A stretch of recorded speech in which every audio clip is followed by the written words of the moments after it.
Tudo bem? Voltando aqui para mais um papo dando seguimento, aperfeiçoando. Agora a gente conversar algo bastante interessante que vem se desenvolvendo, a questão de direção autônoma, que no Brasil deu uma pausa para o café, tá? Agora estou numa pequena prensa francesa aqui, né? Não tem muita tecnologia, é algo antigo, mas é algo que costumes permanece. Mas a gente estava falando e vamos dar continuidade à questão de direção autônoma, né? No Brasil, a gente tem um desenvolvimento dos carros nacionais, né, que trazem tecnologia lá de fora, mas a gente tem um desenvolvimento nesse sentido, tá? Não totalmente autônomo, mas a gente já tem, tá, carros com direção totalmente autônoma, tá? Então aqui a gente tem um exemplo, tá? Que se popularizou da questão dos Teslas, tá? Então aqui a gente tem um Tesla, tá? Que a partir do reconhecimento de imagem automatiza a condução. Então é bastante interessante ver, tá? Ter essa percepção dessa questão. Então no Brasil a gente está num certo nível, a gente está num nível ali às vezes, essa questão de níveis, tá? Dentro das tecnologias TICs é muito relativa, tá? Eles podem ser separados, tá? De forma sempre histórica, quando tem uma determinada revolução, é, mas é muito importante se saberem que é bastante discutível essa questão dos níveis, tá? Em que nível a gente está.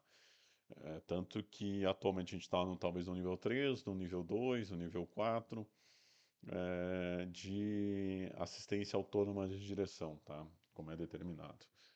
A gente não tem desenvolvido aqui no Brasil, tá? Pelo menos hoje, carros 100% autônomos, tanto que um dos mais tecnológicos que a gente tem, né, com um assistente de direção que realmente já faz curva, já mantém centralizado dentro da faixa. Desculpem, ele, ele, ele tem uma tecnologia que sabe que você está segurando a direção justamente para você não deixar livre, porque ainda não tem nível de segurança adequado para ser uma direção totalmente autônoma dentro do desenvolvimento que a gente tem no Brasil. Mas dentro de alguns locais, dentro de algumas tecnologias, sim, já se tem isso, tá? Dado ao grande tecnologia que se tem por trás dentro do reconhecimento de imagem, tá? E não é algo simples, tá? Quem tem noção um pouco da tecnologia que se tem por trás de todo o desenvolvimento, tá, tecnológico, a gente sabe que é algo que tem muita tecnologia por trás, né? Quando a gente vê, por exemplo, nessa situação que a gente tem, questão de imagem, questão de reconhecimento, se a gente tivesse, né, dentro do modelo que a gente tem aí, que vocês estão vendo, tá? Se a gente tivesse um sol na frente, ou muita chuva, tá? Dentro da tecnologia que a gente tem hoje, no Brasil a gente teria muitas dificuldades, tá? Tem momentos que esses assistentes de direção se desligam e falam, ó, não estou atuando mais, porque não consigo ter um reconhecimento de imagem adequado, né? Então, tem essa verificação, ele verifica que ele não está seguro, né? Não está reconhecendo de forma segura, então ele se autodesliga. Então, é uma tecnologia que tem as suas dificuldades ainda, mas que vem se desenvolvendo, né? Porque ele tem que estar atuante, sabendo que carros podem atuar dentro da sua direção, né? Dentro desses quadrados verdes, tem os carros que são mais propícios a ele ter alguma relação, tá? Se ele for virar à esquerda, o carro, o veículo com câmera, tá? À esquerda, left, né? Então ele verifica que tem um carro ali que ele não poderia fazer isso. Carro à frente, indicando que ele tem que parar, né? Carros atrás, indicando que ele tem que cuidar, todas essas formas, e aí utilizar o processamento, utilizar a inteligência aí para se movimentar de forma adequada, tá? Utilizando outros artifícios como GPS e outras questões também. Então a gente tem uma revolução nesse sentido, né? Buscando um aperfeiçoamento dentro do reconhecimento de imagem que já tem há muito tempo. Tem há muito tempo, como a gente vem conversando e falando com vocês, tá? Dentro disso, tá? Dentro da administração pública, a gente tem os sistemas de gestão pública, né, com inteligência artificial, que aí é importante por quê? Porque tem um aperfeiçoamento, tá? Possibilita a melhor utilização, enquanto eu sirvo aqui, café, possibilita a melhor utilização dos dados que o município possui para uma melhor tomada de decisão. Então busca justamente isso, tá? Busca um aperfeiçoamento conforme os dados que a gente tem.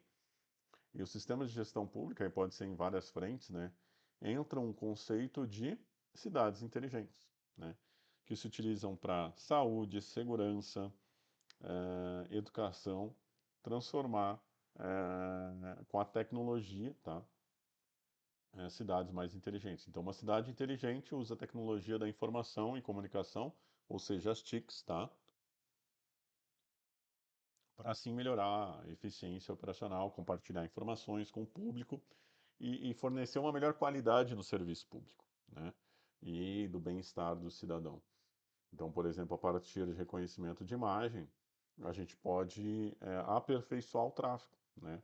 Enquanto a gente indica que determinadas sinaleiras possam ficar abertas por mais tempo para não prejudicar, porque é isso, né? Um ciclo, né? Quem já transitou em cidades grandes, né, como São Paulo, por exemplo, né, nem digo questão de Porto Alegre, mas São Paulo, que tem alguns semáforos inteligentes, que tem um conceito de cidade de inteligência mais avançado, a gente percebe que isso acontece, né, embora lá seja um caos instalado, né, mas a gente sabe que seria muito pior se não tivesse uma aplicação em alguns momentos, né, dessa questão aperfeiçoando, porque a gente sabe que é uma bola de neve, né? Às vezes quando acontece um tráfico, você acrescentar ele, você prejudica outras ruas, outros acessos e tudo mais, né? Então esse conceito é bastante importante. Dentro da segurança pública, né? Você saber que determinado carro foi roubado, ter um alerta e verificação de onde esse carro está transitando para poder chamar uma viatura ou fazer o local ideal para ter uma contenção desse pessoal, né?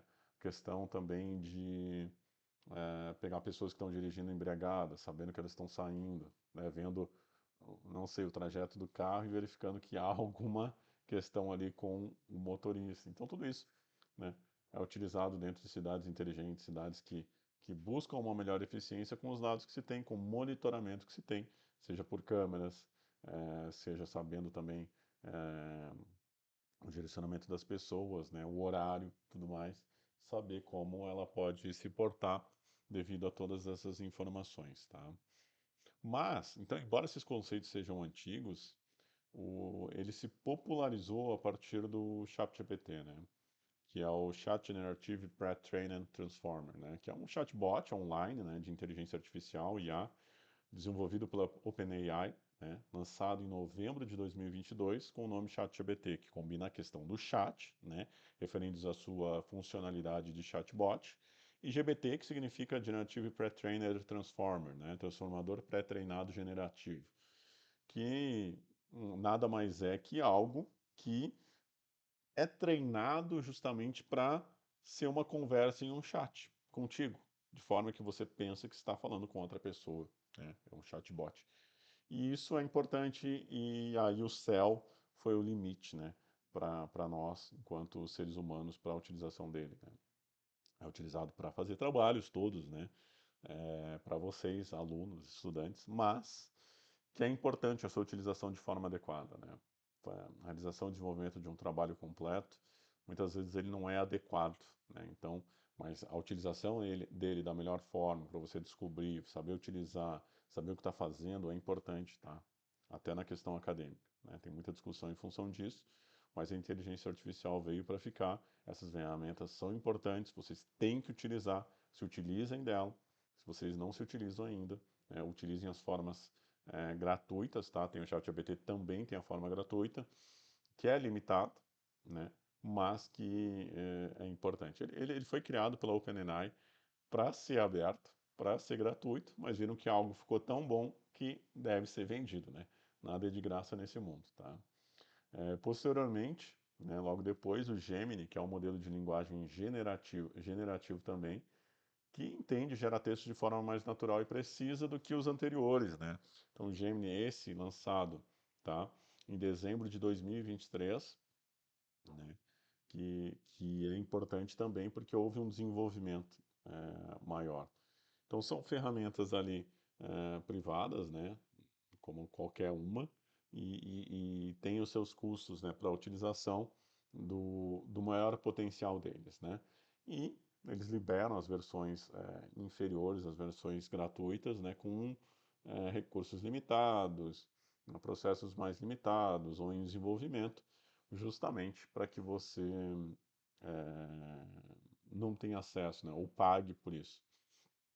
Contudo, é importante destacar que em 10 de janeiro de 2025, né, houve uma queda substancial dessas ações, por exemplo, do Gemini, do ChatGPT e de outras inteligências artificiais, porque a DeepSeek, né, disponibilizou seus algoritmos de inteligência artificial generativa, modelos e detalhes de treinamento com código aberto, ou seja, livre para qualquer um acessar, permitindo que seu código seja livremente acessado, utilizado, modificado, adaptado para a criação de novos projetos, tá?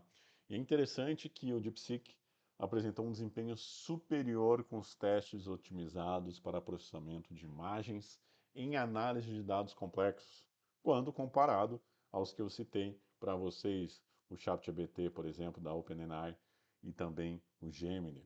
Ele foi treinado a um custo significativamente, ele foi construído, ele foi feito com um custo de 6 milhões, enquanto o ChatGPT custou mais de 100 milhões, tá? Num intervalo ali de mais de 2 anos de criação entre um e o outro, tá? E a questão do DeepSeek é que ele requer um poder computacional 10 vezes menor, né? 10 vezes menor. Então, por exemplo, com um custo de energia que vai ser bastante significativo daqui para frente, né, nesses modelos computacionais cada vez melhores, mais rápidos, mais utilizados, você usar um processamento 10 vezes menor é realmente muito importante, tá bom? A gente fica aqui com essa parte e acompanhe na próxima parte, quando a gente vai começar e entrar no assunto sobre agentes.